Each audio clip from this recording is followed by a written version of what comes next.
Morning, everybody. What's going on? So today is Friday the 12th. I'm gonna make a bonus video. I just recorded one yesterday as we kind of got going in the fields. I'm gonna do another one covering today and probably tomorrow, because if you don't watch like national news, Colorado's about to get slammed. They're calling for 2+ foot of snow in Denver and part of Colorado Springs, but of course southeast Colorado, no snow. But potential for really good rain, like they're talking over an inch could happen, or the storm could shift slightly north and we get absolutely nothing.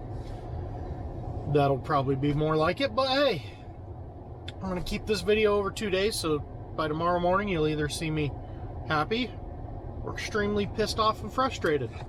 Either way, let's get this day going, huh? Well, first up for me is morning in the Massey. Maddie stole my planter rig, so now I'm headed back to the field. I planted in the last video to go furrow it for irrigation. So now I gotta go through town at 20 foot wide. Man, people in town, let me tell you, they're just super friendly when you come through and have to take up both lanes. They don't mind at all. It's always fun. I thought I'd get out real quick here and show you what we got going on. So you can see the little furrows that I'm making. That will help the water get across. The trick here is to not bury too much seed, because you know that seed is only about an inch deep. So when you throw dirt, you're going to bury some, you're going to dig some up, but when that water soaks across all this, all that seed will come up nice. But like these little rows left from the drill yesterday, that won't control the water at all. You have to have a deeper mark to get that water to go through. So that's why we call this a marker, because it's making a mark in the field. All right, I'm gonna keep going. I'm not sure how well the camera can pick up that far, but town, you should be able to see the two grain elevators, and they are awfully fuzzy because of the mist in the air. So I talked yesterday in that video about hitting the fields, getting going. We had a lot to do. I'm in this tractor marking this. Maddie is running the planter rig. We've got a little over 100 acres that she needs to get planted today. Somebody's gonna have to go get her seed at some point, because we're about out of the seed we had already got. And then we've got a neighbor doing tillage work for us because we can't get to it. And it's one of those frustrating things, because of the size of our tillage equipment, the size of our tractors, and the way our workforce is set up. There's a lot of times in the year when we can't cover our own acreage, and it drives me absolutely nuts. But buying a big four-wheel drive tractor, there's a couple $100,000 even for a used one. Buying a bigger ripper. We actually looked at one the other day. It was right at $90,000, and it was only a 17-foot wide ripper, which would be a big upgrade from what we got, but I don't think we have a tractor that could pull that at the moment.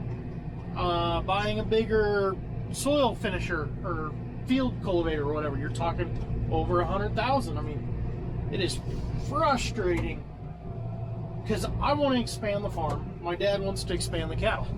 It's the same problems him and his dad had when they were my age and his age. I remember my dad always wanted to farm more. My grandpa wanted to finish paying off the farms that they already had and just grow the cattle side. So it's one of those cyclical arguments. It's never going to end. You learn to deal with it, but it still frustrates you in the end. And then I talk about our labor problems. You know, we have 8 full-time employees. 2 guys are in the shop working on the chopper because we have to get that done and out, because it's got to leave. I'll go into that in my Sunday video, because if I talk about it now, well, then I'll have nothing to talk about on my shop recap video. So believe that's what they call a tease. I'm not very good at this. Yeah, that's down. I'm just got thinking to put that down. So we got 2 guys in there. Maddie's in tractor. I'm in a tractor. Kenny is working on the pond with the red tractor and the box scraper, or killifer, however you want to call it, because the pan scraper's unhooked because that tractor's pulling the drill. Big Chief would be running a feed wagon. Yeah, because it's not even 9 o'clock yet, so he'd still be on the feed wagon. That leaves Hector, Aaron, and Cody. They are gonna start branding. We've got 95 head to brand. I think there's 15-ish bulls, and so bulls take quite a bit longer by the time you castrate them and all that.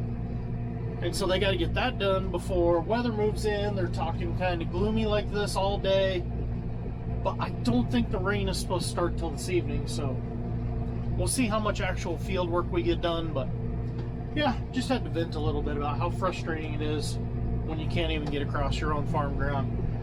So you spend all this money buying this farm ground, and then you spend more money paying somebody to farm it for you. Yeah, isn't it fun? Hey everybody, let's be a farmer. It's easy. You just throw some seed in the ground and it grows. Right, Bloomberg? There you have it. 23 acres right at 2 hours. With this machine, if you can get 10 acres an hour, you are flying. I've got nice long rows here, a square field. It made it fairly simple to get to the 10 acre an hour. Unfortunately, most flood fields are about half as long a rows as that, because you waste too much time trying to get the water that far, and you become very inefficient that way. So most of our flood fields are much shorter, and you get a lot of point rows where this was nice and square, made for easy turns.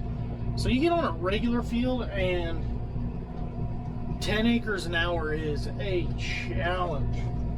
But now I'm going to try here where the no-till is and see if there's any way to get this through there, or if it's just going to ball up and make a mess. So we'll see how that goes now.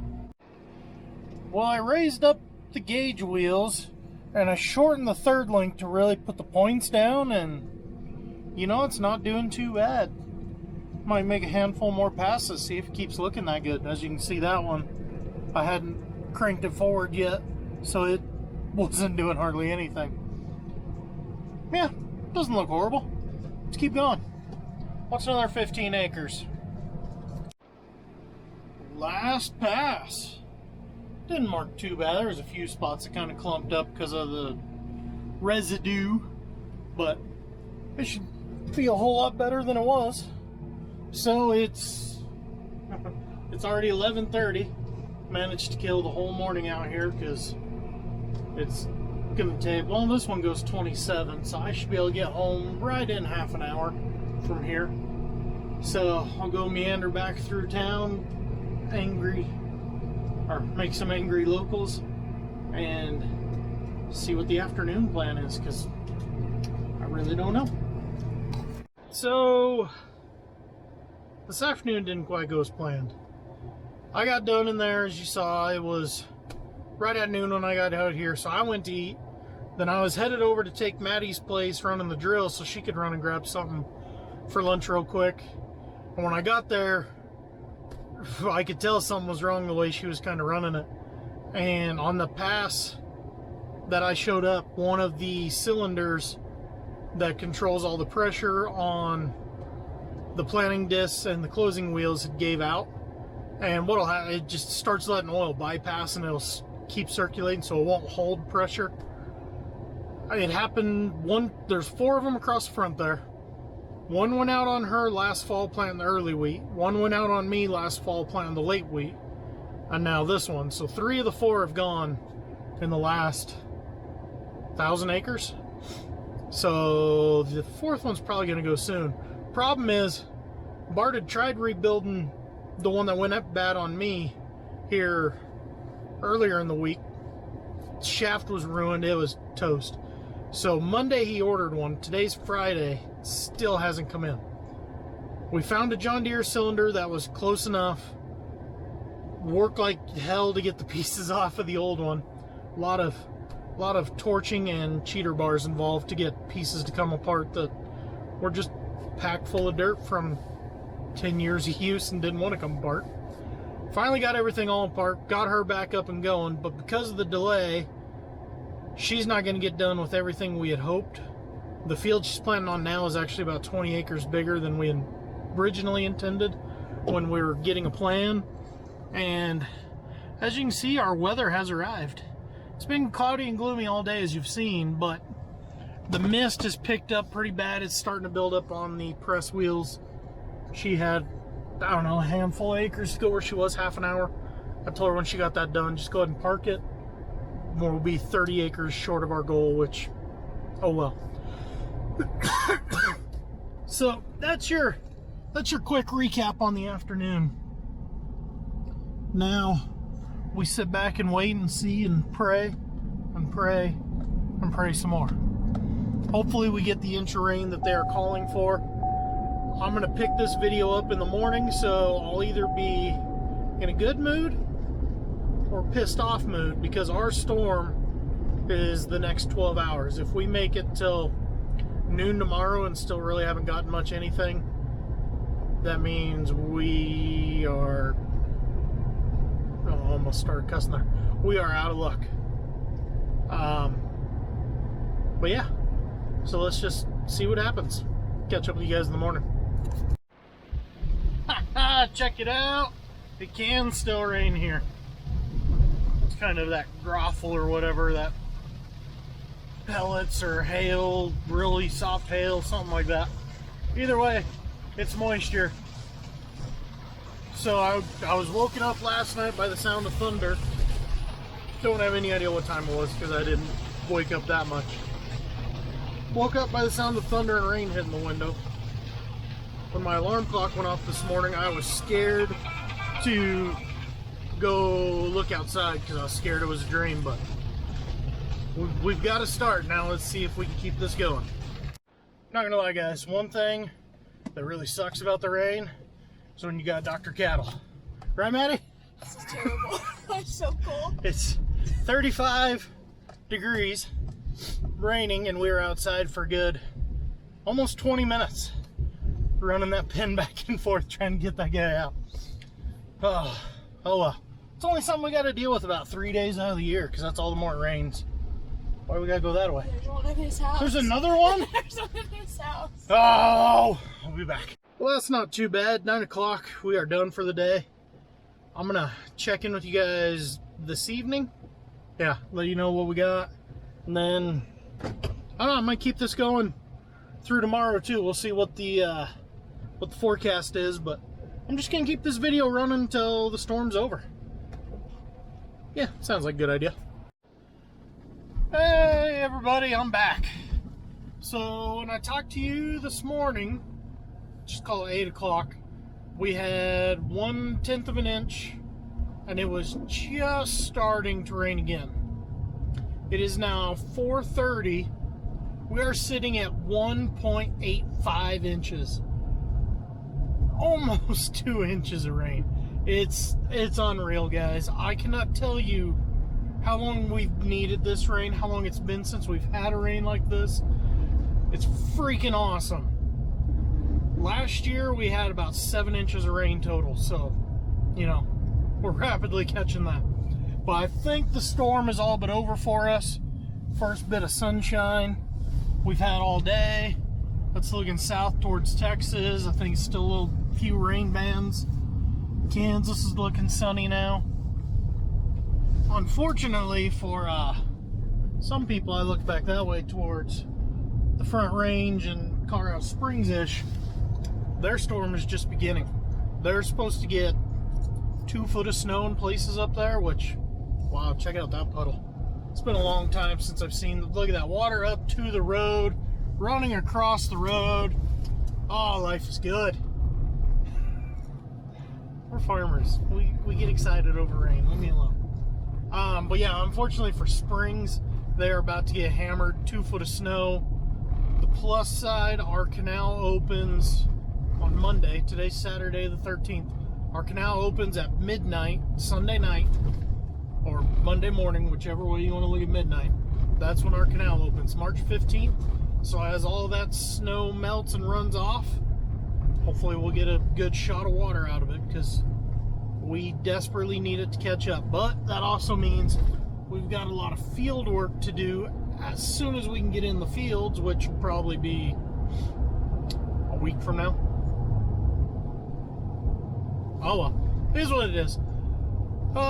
So I got thinking two things. There's good and bad when it comes to rain. As a farmer, obviously the good is we desperately needed this. The bad, it delays some things that need to get done, but that's greatly outweighed by the good. As a cattleman, you want rain and you hate rain all at the same time. You want rain to grow crops in the area so you can find them. You want rain to settle the dust, because dust pneumonia is a big deal in feedlots. You don't like the rain, especially like this, 40 degrees, it's making the cattle cold. They're not gaining weight, they're eating just to keep their body temps up. So it's good and bad all around, but we were desperate enough. This was definitely good, 100% good. So I'm gonna wrap up this video here. Make sure to like and subscribe. Thought it'd be kind of a cool little bonus video this week for you guys, doing a third video. See you guys in the next video.